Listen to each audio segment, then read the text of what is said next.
உறவுகளுக்கு அன்பான வணக்கங்கள். வாகன விபத்தில் ஒருவருக்கு மரணத்தை ஏற்படுத்தினால் அவருக்கு என்ன தண்டனை? இதை பற்றி புதிய சட்டம் என்ன சொல்கிறது என்பதை பார்க்கலாம்.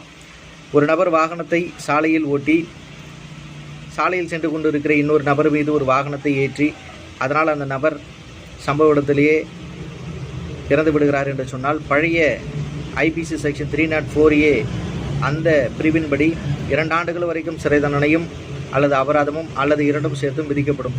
இப்பொழுது புதிதாக வந்திருக்கிற இந்த சட்ட திருத்தத்தின்படி வாகனத்தை ஓட்டிக்கொண்டிருக்கிற அந்த நபர் சாலையில் அதிவேகமாகவும் அல்லது அஜாக்கிரதையாகவும் வாகனத்தை ஓட்டி, அதாவது எந்த வாகனமானாலும் காரு, பைக்கு, பஸ் எதுவானாலும் அந்த வாகனத்தை ஓட்டி அதனால் ஒரு மரணத்தை ஏற்படுத்தினால் அந்த நபருக்கு BNS செக்ஷன் 106 பிரகாரம் 5 ஆண்டுகள் வரை சிறையும் கட்டாயமாக அபராதமும் விதிக்கப்படும் என்று சொல்லப்பட்டு இருக்கிறது. இதை பற்றி தெரிந்து கொள்ளுங்கள்.